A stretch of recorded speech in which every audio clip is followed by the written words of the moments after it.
Could you take a moment to discuss hedge timelines versus their counterpart positions as far as expirations? Yeah, I just did, Grant. So the basic rule of thumb here, this is when you want to take a trade. Now, this is called toe in the water. This is called toe in the water.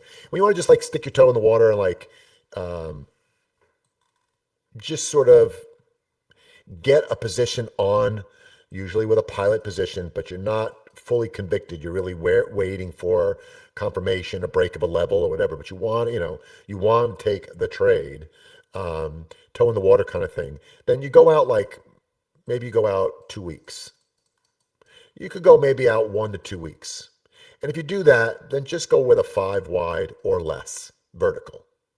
There's really no need for a hedge at this point.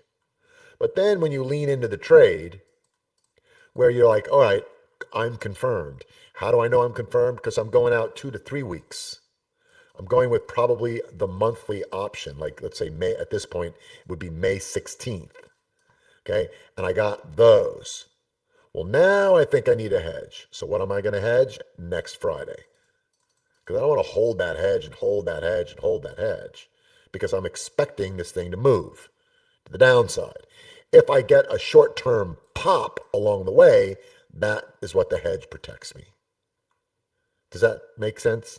I forget who asked the question, but yeah. And Eagle Eye has seen this lesson before. So yeah, and you want it to be cheap and you want to be out of the money. And if you can have it be naked, sometimes they're just too expensive naked, but the idea is to have it naked. So here's one last rule of thumb on that. Let's just say, and I'll use the example that we just did. I short NVIDIA. And let's see. I short NVIDIA and I'm putting a trade on for May 16th. So I'm thinking, well, I've got, a good amount of risk. And so let me hedge with SMH. Keep it clean, boys. There's ladies in the room,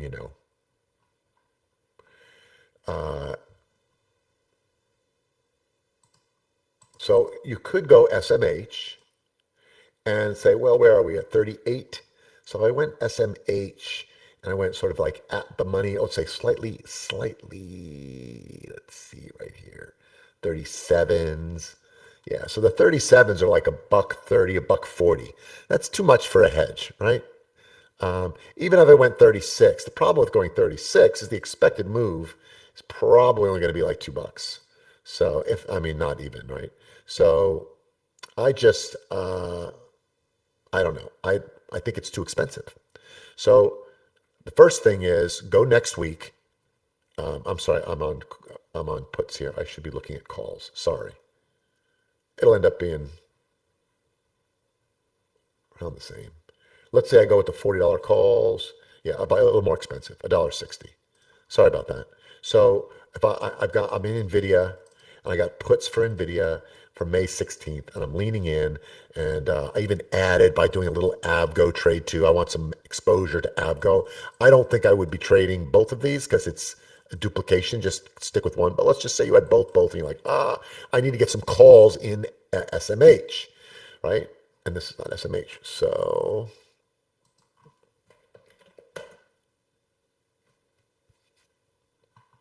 here we go.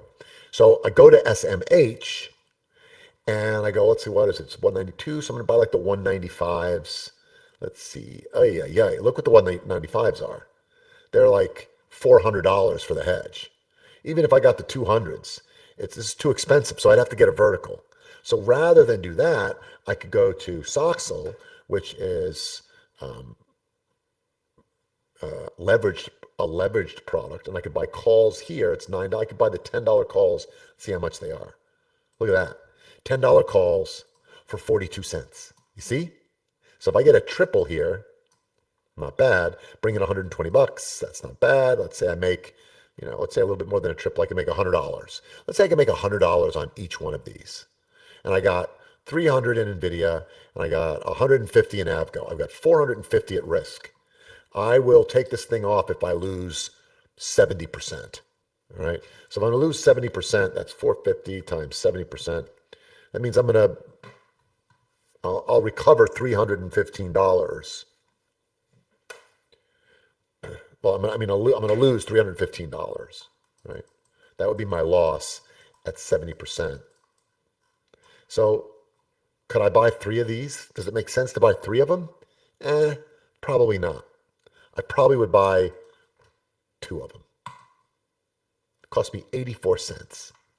Because if I just got 2 of them, it would cost me $84, which is small considering the $450 that I'm spending here. An extra $84, that seems worth it for insurance, right?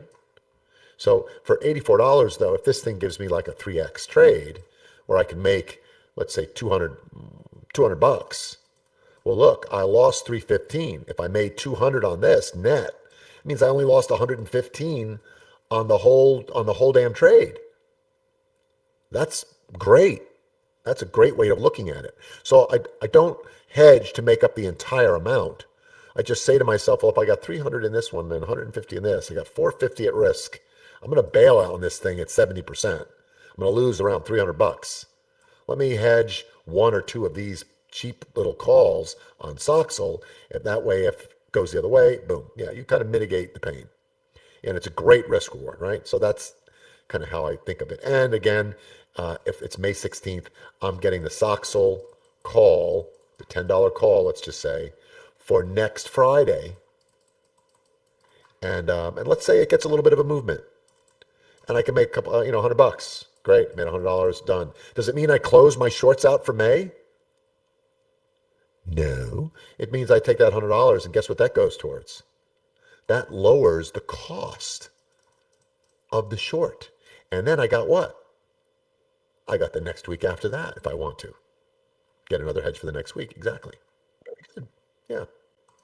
See, this all falls under the category of what I said when I first came on, right? Is like no emotion, get out of your head, keep that over here, and just have a plan, have allocation, have your targets, have your cut loss areas where you're gonna cut, hedge when you need to hedge, track everything. This is how you act like a professional. And everything we've been talking about over the last few minutes is literally just, it's all this, right? Read what's happening here. If you're wrong, you're wrong. You get out at 70%. That's why you start with a pilot position, right? Then you lean into the trade, you add if it's appropriate to add. If you add too much, make sure you hedge. The hedge pays, great. Cash the money in, take off the trade. Or stay in the trade. Manage it, work it. That's what this is what professional trading is, how it all kind of comes together under the category of behave like a professional. Thanks for watching. Hope you enjoyed this video from Trade With Me Now. Make sure to go ahead and like this video and subscribe to our channel so you make sure that you catch our next video right when it's released. Also, if you have a question or comment, please leave that in the comments section below. And of course, if you want to learn more about Trade With Me Now or join our community of profitable traders, go to tradewithmenow.com. There's also a link in the description below.